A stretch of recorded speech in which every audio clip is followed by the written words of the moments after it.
I wanted to take a minute to talk about Destiny and the state at which it's in right now and where I am in terms of playing it. So I've come back over the last 3 weeks, I guess, to play the end of the season, to get ready for next season and the raid, etc.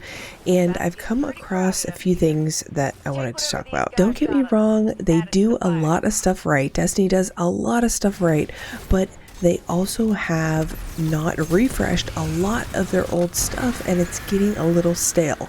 I don't know how you guys feel, but when Witch Queen came out, a lot of my friends were playing Witch Queen heavy. We did Vow of the Disciple day one, we're going.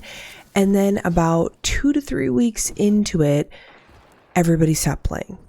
And I think this is because the ritual playlist and the basic gameplay loop of the game, when you go back to a lot of the older content like strikes and gambit and PvP and this and that, hasn't been refreshed in so long that you get this amazing Witch Queen campaign. The legendary campaign was awesome. The content was awesome. The area, the public space of the throne world is awesome.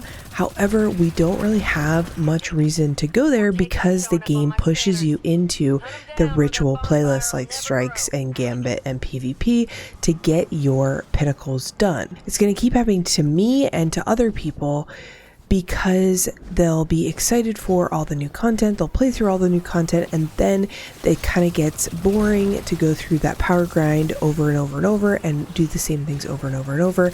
And so you kind of get bored and leave. Now, what can Destiny do to improve this? Obviously, we need some time to revamp some of the basic playlists. We need more options.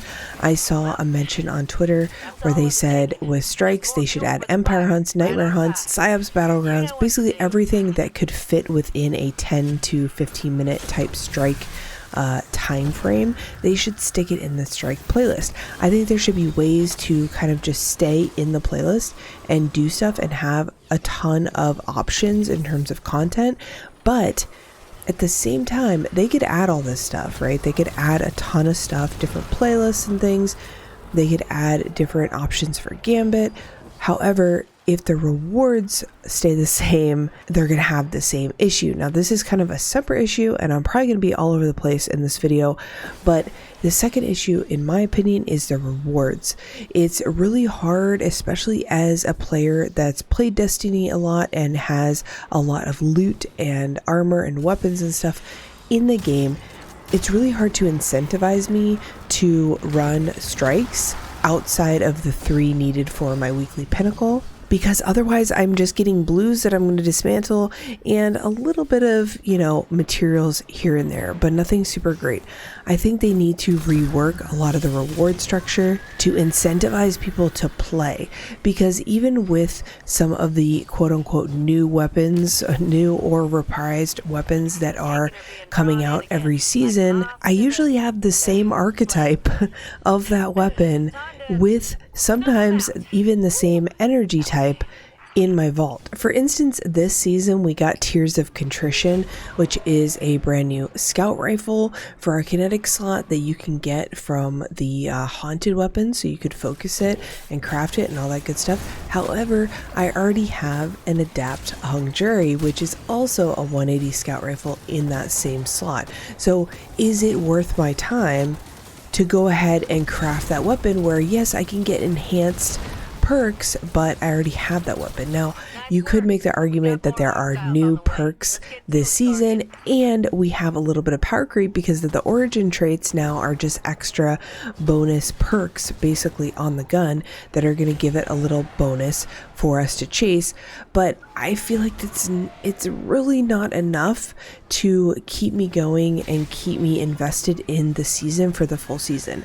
Now, you could also make the argument that you shouldn't be investing in the entire season. You should take breaks here and there, and you should go play other things, and I completely agree with that. But I'm saying that it would be awesome to play more than a couple weeks per season with my friends, in addition to a revamp of all the playlists and stuff, which on a semi side note, I wish they would just get rid of the power grind altogether and come up with a different way and make things difficult using, challenging mode, legendary, etc. But in addition to this playlist revamp that I hope they do at some point, which, by the way, is very difficult for them to do with their current season structure because they are always pumping out, new activities and new seasons. However, the seasonal content is getting kind of stale in the way that it's presented. I feel like it's presented the same way all the time. We do the activity, we do the mission, we do the activity, we do the mission. If you do this all condensed into a couple weeks, you really notice the repetitive nature of the seasonal gameplay loop. Also, getting the currency to unlock the perks in the thing, like everything is pretty much structured the same way. So it gets kind of old even though it is new content. But the last thing that I wanted to talk about was that in addition to revitalizing these old playlists that they're forcing us to do for power level, they also need to revitalize the landing zones. So the public spaces in Destiny are supposed to be these like awesome social experiences where you kind of see a bunch of guardians, everybody's playing together. And I think at points in Destiny's history, it has been like this. I remember, the Dreadnought back in D1. I remember the Blind Well when Dreaming City was first a big thing. The Blind Well was awesome. But I think they need activities like this that are on these public spaces that have good rewards. So it's going to draw people there to either get that rare chance. Like, remember Escalation Protocol and wanting to get the Aikilo's shotgun and grinding out those bosses when they were that weak, when that was the boss that week? We need something like that again. We haven't really felt that. In addition to that, on our public spaces, they could also put world bosses that have a ton of health, where you would definitely need more than one person to take it down, and it would have awesome rewards, maybe a rare chance for some kind of cosmetic or whatever based on the boss, and people would kind of gather around when it would come up every half an hour or hour, whatever they want to do. We need to make the public spaces more interesting and more fun to just hang out in and just go and do some stuff. I think that every public destination needs an event like Altars of Sorrow, like the containment event, something like that going on, in addition to public events, in addition to these world bosses. So I feel like all of these things need to kind of like go on top of each other, and they need to have good rewards. That is super important, because if things don't have good rewards, I don't care how cool, difficult, unique, fun it is, it's going to be hard to convince me to do that over something else. If you guys enjoyed this mini rant, let me know if you want to listen to more rants, thoughts, podcast type stuff from me. I don't know. It's something that I've been thinking about doing lately, but it's really hard to just do it. I need to start jotting down notes. And speaking of notes, I wrote this on Twitter a while back in May, talking about things that Destiny could do to kind of revitalize the game and turn it into kind of more of a MMO-ish, even though some people did push back on the MMO aspect. I don't have a lot of experience with MMOs. I have only really played Elder Scrolls Online, so that's kind of my gauge for what's kind of good in terms of an MMO. But this is my list of wants, okay? Just think of it as wants. Matchmaking for everything. Okay, I know there's this huge debate about matchmaking for raids, but they really, really need to do matchmaking for literally everything. Literally everything. Do matchmaking.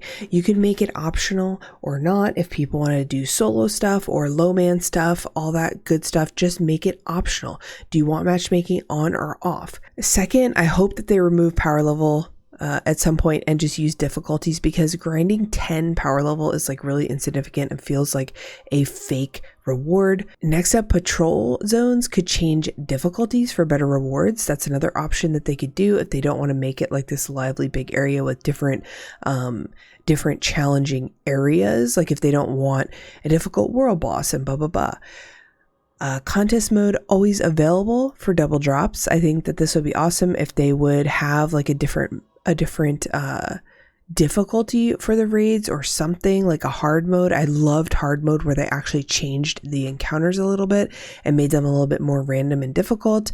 And then I've got in here remove champions. I think champions are just like kind of a fake difficulty, and it really locks you into what you have to use. So that gets a little repetitive after a while. It really gives you a repetitive feel. You can't really experiment with different builds and different things because you're locked into double primary or whatever the case may be. And then we've got the world bosses here, which I think are pretty cool idea. I think it would be awesome if they dropped like materials and destination materials and stuff like that too, and then better rewards, possibly like super rare stuff. And then I think instead of having like artifact power level, they should add a rank where it gives you minor increases every time you level that up to a certain amount. So it's kind of like a champion rank, guardian rank, badass rank. I'm trying to think of other games that have those kind of ranks. They give you minor increases every time just to kind of reward people that play a lot. And then, also origin traits for armor. I think that is huge. That is huge. Strike specific cosmetics. It was here in Destiny 1. I don't know why they don't bring that back for Destiny 2. That would make me want to grind strikes until I got them. More ways to earn legendary ornaments. So I feel like the mementos should have been this instead of shaders. However, I hope they bring back legendary ornaments. You used to be able to get weapons and armor ornaments like from strikes and stuff, and I miss being able to get those or earn those through like the season and stuff like that. I also think there should be armor glows for solo/flawless, either raids, nightfalls, GMs, dungeons, whatever the case may be. Add like armor glows or cool like armor stuff for it. I mean, let's be honest. Endgame Destiny is fashion Destiny, so why not give us that? Come on now. I also retweeted from Miss the update to our buff timer stuff. We really desperately need an update to the buff timer to look more something like this, like ESO, or, this is Remnant from the Ashes down here. So something like that. Anyways, that was on my Twitter. If you're interested in interacting about tweets like this with me, then definitely follow me over there. That was it for the kind of dump of what my mind is thinking. Hopefully you guys enjoyed this kind of video. I'm definitely going to be getting back into Destiny videos coming up and also some other games, so look forward to that. I am going to be streaming the day 1 raid race over on Twitch this time, so make sure you go over there and follow me, and I will talk to you guys in the next one. Bye.